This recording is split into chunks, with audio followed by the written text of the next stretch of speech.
1965 की इंडिया पाकिस्तान जंग, इसके दौरान सोवियत यूनियन और अमेरिका का किरदार तो सबके सामने है, लेकिन चीन ने भी इस जंग में एक फैसला कुन किरदार अदा किया।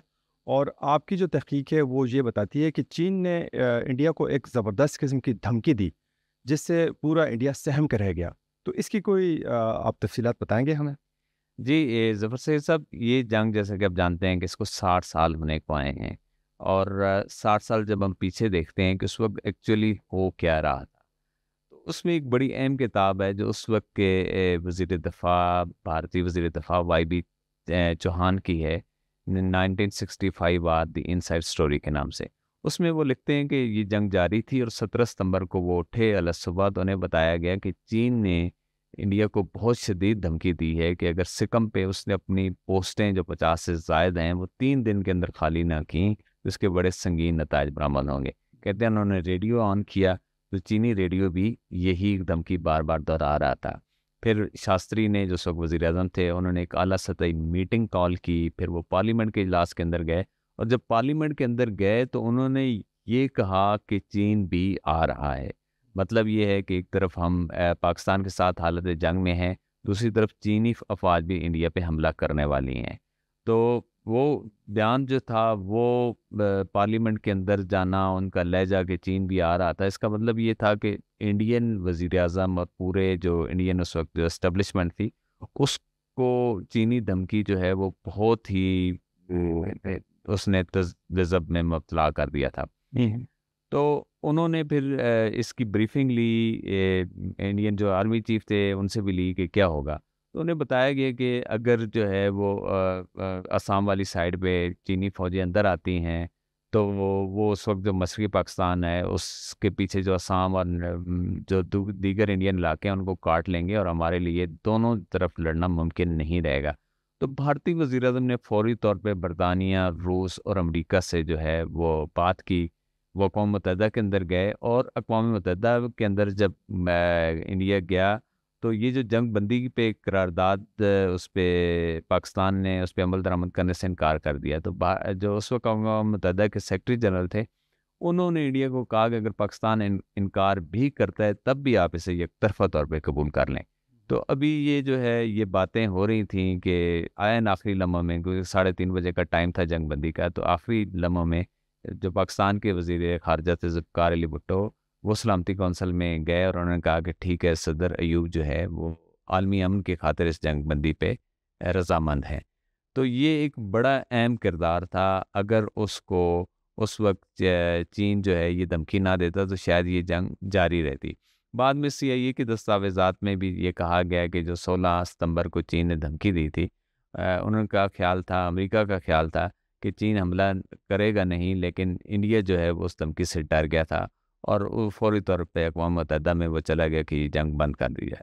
अच्छा, अभी ये 1965 की बात हो रही है, तो उससे सिर्फ 3 साल कबल चीन और इंडिया की आपस में जंग हो चुकी थी, जिसमें इंडिया को खासी सुबकी उठाना पड़ी थी और चीन ने उसमें भारी फतह हासिल की थी। तो इसलिए भी शायद चीन जो इंडियंस हैं उनके दिल में ये बात थी कि चीन कहीं दोबारा उसी तरह से आ ना जाए। तो वो खाली खुली धमकी से कहीं आगे की मेरे ख्याल से बात थी, क्योंकि ऑलरेडी उनकी जंग अभी रिसेंटली 3 साल पहले हो चुकी थी। असल में जब ये अल्टीमेटम दिया था चीन ने, तो उसने कहा था कि आपने ये जो 50 पोस्टें हैं सिकम पे, ये 1964 में बनाई हैं।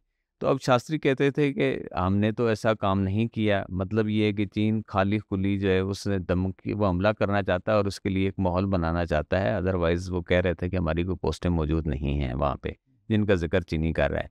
लेकिन अगर आप उसमें देखें 1962 की वार में, तो उसमें चीन जो है के ख़िलाफ़ जब इंडिया गया, तो उस वक़्त इंडिया किसी अमरीकी या मग़रबी इत्तेहाद का हिस्सा नहीं था।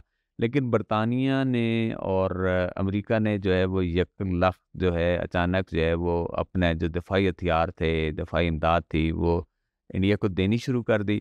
जब ये इमदाद दी गई, तो सदर अयूब जिस वक़्त सीटो असेंटो के रुकन थे, पाकिस्तान रुकन था, तो वो बहुत नाराज़ हुई इस पे कि जो है वो हमारे जो इत्तेहादी हैं और हमारे दुश्मन के साथ खड़े हो गए हैं। तो उस लम्हे जो है वो उन्होंने भी जो है वो चीन के साथ जो है वो एक सरहदी मुआहदा कर लिया था, جس پہ امریکہ بھی ناراض تھا اور بھارت بھی ناراض تھا کہ یہ جو سرحدی معاہدہ ہوا ہے یہ تو متنازع علاقے ہیں جو پاکستان نے چین کو دے دیے ہیں. تو وہ ایک وجہ جو ہے وہ بھی بن گئی تھی جس کے بعد پاکستان جو ہے وہ چین کے قریب ہوتا گیا اور امریکہ اور سے دور ہوتا یہ شروع ہوا انہی سالوں میں. پھر اس میں ایک جو اس وقت 1965 کی جنگ کی ایک اور بڑی اہم وجہ تھی. آپ کو یاد ہوگا کہ جو شیخ عبداللہ تھے وہ ایک بڑے اہم مشن پہ جو ہے وہ پاکستان 25 مئی کو پہنچے تھے جی جی اور وہ نہرو کا خاص پیغام لائے تھے. اور وہ پیغام جو ہے وہ کیا تھا اس میں انہوں نے اپنی کتاب میں یہ لکھا ہے کہ نہرو یہ چاہتے تھے کہ وہ اس مسئلے کو حل کرنا چاہتے ہیں اور بڑے بھائی کا کردار ادا کرنا چاہتے ہیں.